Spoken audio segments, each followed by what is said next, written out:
Hello students, आज का video परिभाषा प्रकरण में 3rd नंबर का वीडियो है, जिसमें हम परिभाषा पढ़ेंगे। आगे के कंसिक्वेंस में जो भी परिभाषाएं आएंगी उनको हम एक एक करके ले रहे हैं। इसके पहले के 2 वीडियो में हमने अद्वैत, दोष, त्रिगुण और एक और क्या था, पंचमहाभूत, उनकी परिभाषा को कवर किया था। इस वाले वीडियो में हम आगे की परिभाषा लेंगे। तो पहले जो परिभाषा है वो क्या है, मलाह। मलाह मतलब मल। उसका के बारे में क्या परिभाषा लिखेंगे हम संस्कृत में। तो इसकी जो कुछ परिभाषाएं, कुछ निरुक्ति मिला के जो कुछ भी मुझे प्राप्त हुआ वो मैंने कंपाइल करके लिखा है। मल इति शरीर मलिनीकरणात्। मल वो है जो शरीर को मलिन करता है, मतलब शरीर को गंदा करता है, शरीर को खराब करता है। मल्यते धार्यते व्याध्यादि दौर्गंध्याम इति। मल वो है जो धारण करता है व्याधि आदि। कौन सी व्याधि आदि? दौर्गंध आदि को पैदा करता है। मज्जते शोध्यते, और यह शोधन का काम भी करता है। मलाह मूत्र शक्कर स्वेदादेव अपि। और मल में कौन कौन से मल आते हैं? मूत्र, शक्कर और स्वेदापि। मूत्र मतलब यूरिन, शक्कर मतलब फीकल और स्वेद मतलब पसीना। तो ये पूरे फिजियोलॉजी के टर्म्स हैं। आपके सब्जेक्ट में जब फिजियोलॉजी आपको पढ़ाई जाएगी तब वहाँ पर भी इनको समझाया जाएगा। मैं यहाँ पर आपको परिभाषा दृष्टिकोण से समझा रही हूँ और संस्कृत में कैसे लिख पाना है उसके हिसाब से बता रही हूँ। तो उसके पीछे की फिजियोलॉजी उसको सबको नहीं समझेंगे यहाँ पर। जो शरीर को मलिन करे उसे मल कहते हैं। शरीर में दैनिक मेटाबॉलिज्म के बाद शरीर में द्रव्य अनयूजफुल होते हैं, उन्हें शरीर से बाहर निकाल देते हैं, उन्हें मल की संज्ञा दी गई है। तो after product, waste product, body का जो मेटाबॉलिज्म क्रिया या कोई भी डाइजेशन के बाद में पैदा हो रहा है, वो सब जो शरीर के किसी काम का नहीं है और जिसको शरीर से बाहर निकाल देना है, वही मल कहलाता है। मूत्र, पुरी, स्वेद आदि मल हैं। शरीर में रुककर ये शरीर को मलिन करते हैं, जिससे कि शरीर में अनेक बीमारियां होती हैं। अन्य मलों में नाक, कान के मल आदि आते हैं। तो बहुत सारी बीमारियां होंगी। कौन कौन से हैं? मूत्र, पुरीश, श्वेद हैं जो शरीर में रुककर मलिन कर देते हैं। देखिए, बॉडी में कोई भी डाइजेशन, कोई प्रोसेस हुआ, उसके बाद जो आउट प्रोडक्ट है उसका या तो फर्दर कहीं यूज़ हो रहा हो, और अगर नहीं है वो किसी काम का नहीं, तो उसको शरीर से बाहर निकाल देना चाहिए। यदि किसी भी कारण से वो शरीर में रुक जा रहे हैं, उस प्रोसेस के बाद बनने वाला जो वेस्ट मटेरियल है वो नहीं निकल पा रहा है शरीर में, तो वो रुक के क्या करेंगे? शरीर में जमा होंगे तो शरीर में गंदगी करेंगे तो वहाँ पर फिर अनेक बीमारियाँ हो जाती हैं। छोटे छोटे मलों में जैसे नाक, आँख, कान, मान के मल भी इसमें आ जाते हैं। मूत्र के बारे में हम थोड़ा सा देखेंगे कि किस तरीके से इसमें हमने छोटे छोटे से जो मल हैं उनको भी बताना पड़ेगा यहाँ पर परिभाषा के दृष्टिकोण से। तो ये जो मटेरियल है तकरीबन 5 नंबर के लिए सफिशिएंट होता है। मूत्र आहार का सारभाग द्रव अंश मूत्र कहलाता है। सार रहित, तो आहार मतलब भोजन जो हम खाते हैं उसका जो द्रव अंश है, लिक्विड फॉर्म है, जो सार रहित है, जिसमें कुछ भी न्यूट्रिशन नहीं बचा है, वो मूत्र के रूप में बनता है और शरीर से बाहर निकाल दिया जाता है। यह वायु दोष के कारण बस्ती में मूत्र की प्रवृत्ति होती रहती है। मूत्र प्रवृत्ति का पूर्ण तथा शरीर की त्यज्यक्रियता को दूर करता है। तो मूत्र क्या करता है? बस्ती का पूर्ण मतलब यूरिनरी ब्लैडर को वहाँ पर भरता रहता है वो। और उसके बाद शरीर की त्यज्यक्रियता, शरीर का जो क्लेद है उसको, जो एक क्लेद तो जरूरी है शरीर को धारण करने के लिए, और एक क्लेद त्यज होता है जो शरीर से बाहर निकाल देने वाला होता है। तो वो जो क्लेदता है वो किसके माध्यम से दूर की जाती है? मूत्र के माध्यम से दूर की जाती है। इसलिए आपने देखा होगा यूरिन प्रॉब्लम जब होती है तो लोगों को स्वेलिंग आना, स्किन डिसऑर्डर्स, इचिंग, ये सब होता है, ये सब क्लेद की वजह से होने लगता है। तो इसीलिए मूत्र का जो कारण है, मूत्र का जो फंक्शन है वो है त्यज्यक्रियता को दूर करना। इसके वेग धारण से अनेक रोग होते हैं, जो वेग धारण अध्याय में आपको बताए हुए होंगे। तो मूत्र की वृद्धि क्षय से अनेक रोग होते हैं। तो ये हमको ध्यान रखना है कि आपको मूत्र किसी भी कंडीशन में धारण नहीं होना चाहिए। मूत्र जितना प्रवृत्त होने के लिए बनता है उसको प्रवृत्त हो जाना चाहिए। फिर है पुरीश। तो आहार के पाचन के बाद उत्पन्न जो सार भाग है, जो आहार के पाचन का द्रवांश था वो मूत्र के रूप में बना, जो सॉलिड पार्ट है वो मल के रूप में बना, पुरीश के रूप में बना। वह जो है वो वायु, जब नॉर्मली आप डाइजेशन हो रहा है, मल बन रहा है, एक जगह इकट्ठा हो रहा है, फिर निकल रहा है, तो वो वायु अग्नि सबको धारण कर रहा है। लेकिन जैसे ही वो वहाँ पर कोई परेशानी हो रही है, या जैसे पुरीश के वेग को धारण कर लिया तो वहाँ पर उसकी क्षय हो गया, या जैसे मल बन ही नहीं रहा है या मल की वृद्धि हो गई है, तो वहाँ पर अनेक रोग हो जाते हैं। ये सभी जो टॉपिक्स हैं ये सब बहुत अच्छे से फिजियोलॉजी, पैथोलॉजी के टॉपिक हैं, आप वहाँ पे कवर करिएगा। यहाँ बहुत लंबा हो जाएगा वो। मैं सिर्फ आपको बस ये मैटर दे रही हूँ आप लोगों के लिए। आप ये मान के चलिए कि एक कंपाइल मैटर आप लोगों को मिल रहा है संस्कृत सब्जेक्ट के लिए, परिभाषा में हमें कैसे और कितना लिखना है बस। क्योंकि कई बच्चे उसको ऐसे लिख देते हैं कि वो पूरा ऐसा दिखता है जैसे ये फिजियोलॉजी का पेपर है, या कुछ पैथोलॉजी का पेपर है, इसीलिए मैंने ये आपको लिख के दिया है। स्वेद है मल, मेद का मल स्वेद है। मेद मतलब कि जो फैट है उसका मेटाबॉलिज्म के बाद जो भी प्रोडक्ट बनता है वो स्वेद है। स्वेद त्वचा को कोमल रखता है और उसकी जब स्वेटिंग होती है तो हमारी सॉफ्ट होती है स्किन, क्योंकि सेबेसियस ग्लैंड भी एक्टिव हो जाती है उसके साथ में। क्षय से त्वचा शुष्क होती है। जब अगर स्वेदन नहीं होता है तो कितनी ड्राई स्किन हो जाती है। अधिक होने पर दुर्गंधता होती है, खुजली होती है, अनेक प्रकार के स्किन डिसऑर्डर भी इसकी वजह से होने लगते हैं। तो इस तरीके से ये मल को हमने कंसीडर किया कि मल में हमें कितना और क्या क्या लिखना चाहिए। इसके बाद है नेक्स्ट परिभाषा। नेक्स्ट है दूष्यम। दूष्यम किसे बोलते हैं? दूष्यन्ते दोषे इति दूष्यम। दुष्प्रश्न अचो अचत से दूष्यम शब्द बना है। तो जो दोषों के माध्यम से दूषित हो जाते हैं उन्हें दूष्यम बोलते हैं। तो शरीर में स्थित धातु, मल, स्रोत, इंद्रिय आदि को दूषित करे। जो शरीर में जो दोष हैं जिसका हमने परिभाषा पहले देखा था, वो एक फिजियोलॉजिकल, उनके वही सभी कामों को अच्छे से शरीर में संचालन कर रहे हैं। और जब वो संचालन में किसी भी तरीके की परेशानी होती है तो वो शरीर में स्थित जितनी भी चीज़ें हैं, जैसे वो चाहे धातु हो, मल हो, स्रोत हो, इंद्रिय, उन सबको दूषित मतलब क्या? उसका जो नॉर्मल फंक्शन है उस पर्टिकुलर जगह का, उस पर्टिकुलर धातु का, वो डिस्टर्ब हो जाता है। यही दूषित करना होता है। बस ऐसा नहीं है दूषित करने से वहाँ पे धूल लग गया या गंदगी हो गया, मतलब कालापन हो गया, ऐसा नहीं। दूषण मतलब कि कोई भी चीज़ व्यवस्थित चल रही थी, वहाँ पर उसमें कुछ ही तरीके का व्यवधान हो गया। व्यवधान होने से वहाँ का जो मेटाबॉलिज्म हो रहा था वो ना होके वहाँ पर एक पैथोलॉजी क्रिएट हो जाती है, जिसकी वजह से भी बीमारियाँ होने लगती हैं। तो दूषित होने से के कारण इनकी संज्ञा दूष्य है। ये दूषित हो जाती हैं दोषों के द्वारा, इसलिए दूष्य कही जाती हैं। दोष 3 होते हैं, वात, पित्त, कफ, और तीनों मिलकर या सभी एक मिलकर, 2 मिलकर या तीनों मिलकर ये सभी शरीर को दूषित करते हैं। यदि थोड़ा सा परेशानी है तो एक, उससे ज़्यादा है 2, नहीं तो सभी मिलकर दूषित करने लगते हैं, और तो ये दूष्य कहलाए जाते हैं। फिर जब चिकित्सा की जाती है तो सबसे पहले इनको दोषों को ही हमको ठीक करना होता है, तो धातु या वो अपने आप ठीक होने लगते हैं।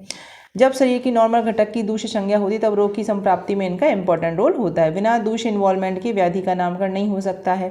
दोष के संचय, प्रकोप, प्रसार, स्थान संचय के माध्यम से दूष्य के द्वारा रोग पैदा होते हैं। तो पहले दोष का क्या होगा? दोष अपने स्थान पर संचय होते हैं, प्रकोप होते हैं, वो जाके फिर एक जगह रुकते हैं। कहाँ रुकते हैं? जहाँ पर कोई ना कोई परेशानी पहले से थी, कोई धातु हो, कोई स्रोत हो, वहाँ पर रुकते हैं और उसके बाद फिर वो रोग पैदा करने में भूमिका अदा करते हैं। तो इसीलिए सबसे पहले दोष, किसी भी कारण से प्रॉब्लम होना उनमें, वो फिर जाके दूष्य मतलब धातु, मल आदि को दूषित करते हैं, वहाँ से फिर व्याधि पैदा होती है। तो दूष्यम में कौन कौन आ गए? सप्त धातु आ गए, रस, रक्त, मांस, अस्थि, मज्जा, शुक्र। मल आ गया, मूत्र, पुरुष और श्वेत, और स्रोत आ गए 13 जो स्रोत हैं वो सभी। तो वो सभी इस दूष्यम में आ जाते हैं। तो दूष्यम में तक फिर अगर और लंबा क्वेश्चन आया है और ज़्यादा मार्क्स का क्वेश्चन आया है तो फिर आप धातुओं का वर्णन कर सकते हैं। धातुओं में किस तरीके से दोष इन्वॉल्व होंगे वो वर्णन कर सकते हैं। उनकी वजह से फिर क्या क्या परेशानियाँ होंगी धातु में, वो कर सकते हैं आप इसमें वर्णन आगे के लिए। ठीक है, तो इस तरीके से ये यहाँ पर इसका वर्णन होता है। नेक्स्ट देखते हैं कौन सा धातु, कौन परिभाषा को देखेंगे। नेक्स्ट है संसर्ग। संसर्ग, ठीक है, तो ये जो है संसर्ग कैसे बना है? सन प्रसृज प्रस घय धातु से ये घय प्रत्यय से ये संसर्ग शब्द बना है। इसका परिभाषा क्या है? तत्र द्वयोर दोषयोः क्षीणयोः कुपितयोर्वा यह संयोगा सा संसर्गः। जब दो दोष क्षीण हो जाएं, कुपित हो जाएं और उनका संयोग होता है तब वह संसर्ग कहलाता है। दो दोषों के बढ़ने एवं घटने के कारण आपस में जो संबंध बनता है उसे संसर्ग कहते हैं। तो यहाँ पर संसर्ग में सिर्फ और सिर्फ दो दोषों की बात होगी, ना एक और ना तीन, दो दोषों की बात होगी। दो दोष आपस में कब मिलेंगे? जब किसी को एक दोष अपने नॉर्मल स्टेट से या तो बढ़ गया हो या नॉर्मल स्टेट से कम हो गया हो। मान के चलो एक परसेंटेज लेके समझने के लिए मान के चलते हैं कि जैसे वात 50% था, पित्त भी 50% है और कफ भी 50% है। किसी भी हेतु के सेवन से कफ मान के चलो 50 से 70 हो गया, तो उसकी उस 70 की वजह से उसके जो विपरीत गुण हैं, वात के जो विपरीत गुण है वो किस में है? कफ में है। तो कफ ऑटोमेटिकली 50 से 30 पे आ जाएगा। यही बैलेंसिंग होती है। तो वो वहाँ पे किसका? वात और कफ का संसर्ग हो गया। तो तीन दोष वात पित्त कफ जब किसी भी हेतु से अपनी समवस्था से क्षय या वृद्धि को प्राप्त हो जाए, क्षय मतलब कम हो जाना, वृद्धि मतलब बढ़ जाना, तब इनमें आपस में संबंध इसलिए प्राप्त हो जाता है क्योंकि ये गुण आपस में एक दूसरे के विपरीत गुण रखते हैं। वात के जो गुण है वो कफ से विपरीत हैं और पित्त के जो गुण हैं वो कफ से विपरीत में हैं। तो इस तरीके से इसमें होता है। इम्बैलेंस बनने से कुछ गुण आपस में संबंध बना लेते हैं उसको मैनेज करने के लिए। मुख्यतः यह 3 प्रकार का होता है। कैसे? वात और पित्त मिल जाए, या तो वात और कफ मिल जाए, या तो कफ और पित्त मिल जाए। यही फर्दर दोषों गुणों के अनुपात के कारण और अन्य प्रकार का भी हो सकता है। फिर थोड़ा बहुत वेरिएशन से ये और भी प्रकार का हो सकता है कि भाई ये बढ़ गया तो वो कम हो गया। जैसे वात पित्त और पित्त वात में क्या फ़र्क है, वात पित्त में ये फ़र्क है। देखिए ये जो टर्म्स हैं इनका ध्यान रखना है, इसलिए परिभाषा पढ़ाए जा रहे हैं कि जब आपकी बुक में ये टर्म्स आए तो आप इनको तरीके से समझें, क्योंकि तभी चिकित्सा में काम होंगे। किसी बुक में लिखा है वात पित्त और किसी में लिखा है पित्त कफ, तो क्या दोनों एक ही चीज़ है? दोनों ही तो लिखे हैं, वात भी लिखा है पित्त भी लिखा है इसमें नहीं। लेकिन यदि वात पहले लिखा है तो मतलब है कि वात ज़्यादा बड़ा हुआ है पित्त के कंपेरिजन में, और पित्त वात लिखा हुआ है तो पित्त ज़्यादा बड़ा हुआ है वात के कंपेरिजन में। ये बात समझने की है। तो उस समय चिकित्सा करते समय प्रधान रूप से वात की चिकित्सा होगी वात पित्त में, और पित्त वात में प्रधान रूप से चिकित्सा होगी पित्त की। इस प्रकार से 12 प्रकार के संसर्ग हो जाते हैं। जब व्याधि की संप्राप्ति हम बनाते हैं तो चिकित्सा में इनका बहुत महत्व है। जो दोष ज़्यादा होता है पहले उसकी चिकित्सा करते हैं, दोषों को समवस्था में लाते हैं, और इसीलिए इसका चिकित्सा की दृष्टि से बहुत अधिक महत्व है। बाकी के जो प्रकार हैं वो किस तरीके से बने, तो मैंने यहाँ पे लिखे हुए कि वात बड़ा हुआ है, पित्त उससे भी ज़्यादा बड़ा हुआ, कफ सम है। एक स्थिति ये है, वात जब जहाँ पे 2 एरो लगा है वो ज़्यादा बड़ा हुआ है, जहाँ पे 1 एरो है वो और कम है, और कफ जहाँ पे सम लिखा हुआ है वो बराबर मात्रा में, उसमें कोई परिवर्तन नहीं हुआ। तो वात बड़ा है, कफ और ज़्यादा बड़ा हुआ है, पित्त सम है। पित्त बड़ा हुआ है, वात ज़्यादा बड़ा हुआ है, कफ सम है। पित्त बड़ा हुआ है, कफ बड़ा हुआ है, वात सम है। कफ बड़ा हुआ है, वात बड़ा हुआ है, पित्त सम है। कफ बड़ा हुआ है, पित्त बड़ा हुआ है, वात सम है। यहाँ पर वात पित्त बड़ा हुआ है, कफ सम है, फिर वात कफ बड़ा हुआ है, पित्त सम है, पित्त कफ बड़ा हुआ है, वात सम है। तो इस प्रकार से ये वृद्धि के, क्षय के इस तरीके से वर्णन होते हैं। पर वृद्धि का महत्वपूर्ण इसलिए होता है क्योंकि वृद्धि की जो व्याधियाँ बनती हैं वो स्पष्ट रूप से दिखती हैं और घातक हो सकती हैं, इसलिए इसको ज़्यादा महत्व देके इसके नाम हमने लिखे हैं यहाँ पर। तो इस तरीके से ये संसर्ग बनता है। तो ये संसर्ग की परिभाषा है। नेक्स्ट है सन्निपात। तो ये कैसे बना है सन्निपात शब्द? सम प्लस नी प्लस पत प्लस घय प्रत्यय बनाने से सन्निपात मिला है। मिलन मतलब एक से मिल जाना। त्रयाणाम दोषाणाम वृद्धिनाम क्षीणाम व संयोग सन्निपात। तो अभी हमने पहले जो 2 दोषों का पढ़ा तो वो संसर्ग था। अब ये 3 दोषों की बात करें। 3 दोष वृद्धि और क्षीणता को प्राप्त होते हैं और उनमें आपस में जब संयोग हो जाता है तो वो सन्निपात कहलाया जाता है। वृद्धि क्षय दोनों ही अवस्था में विकृति का उत्पाद करते हैं, मतलब बीमारी दोनों के कारण से होती है। सन्निपात व्याधियाँ असाध्य कष्टकारी होती हैं क्योंकि जब तीनों दोष इन्वॉल्व हो जाते हैं तो इस टाइप की औषधियाँ कम होती हैं जो तीनों पर उस लेवल पर काम कर जिस लेवल पर दूषण हुआ है। क्योंकि एक को संभालेंगे तो 2 बिगड़ जाते हैं, उन 2 को संभालेंगे तो तीसरा बिगड़ जाएगा। तो एक सम होता है तो 2 को संभालना आसान होता है। तीनों ही रूठे हो, तीनों ही बिगड़े हुए हैं तो उनको बनाना बड़ा मुश्किल होता है। वात पित्त अथवा कफ में जो दोष क्षीण होता है उसके विपरीत गुण तथा कर्मों में वृद्धि हो जाती है। जो भी एक कम होगा उसके जो विपरीत होगा वो बहुत बढ़ जाएगा। इस प्रकार बद्धे हुए दोष व्याधियों को उत्पन्न करने में समर्थ होते हैं। तो सन्निपात मुख्यतः 2 प्रकार का होता है। पहला क्या? समसन्निपात, दूसरा विषम सन्निपात। समसन्निपात में क्या है? तीनों दोष समान रूप से मिले हुए, वात पित्त कफ का इक्वली इन्वॉल्वमेंट है। विषम में क्या है? तीनों दोष समान रूप से विकृत नहीं होते, इनका अनुपात डिफरेंट हो सकता है। कोई किसी परसेंटेज में विकार है, किसी में किसी परसेंटेज में विकार हुआ है। ये 13 प्रकार के जो हैं वो लिखे हुए हैं। सेम वैसे जैसे हमने संसर्ग में पढ़े थे। वात ज़्यादा बड़ा हुआ, पित्त और कफ कम बड़े हुए। कफ ज़्यादा हुआ बड़ा हुआ, वात और पित्त कम बड़े हुए। पित्त ज़्यादा बड़ा हुआ, वात और कफ कम बड़े हुए। फिर यहाँ पर क्या है? पित्त ज़्यादा बड़ा हुआ है, वात और कफ कम भी बड़े हुए हैं पर कम बड़े हुए। कफ बड़ा हुआ है, वात पित्त कम बड़े हुए। वात बड़ा हुआ है, पित्त कफ कम बड़ा हुआ है। फिर यहाँ पर वात जो 1 एरो है वो 2 एरो है उससे ज़्यादा, और 3 एरो है वो उससे भी ज़्यादा। तो वात सब कम, पित्त उससे ज़्यादा, कफ उससे ज़्यादा।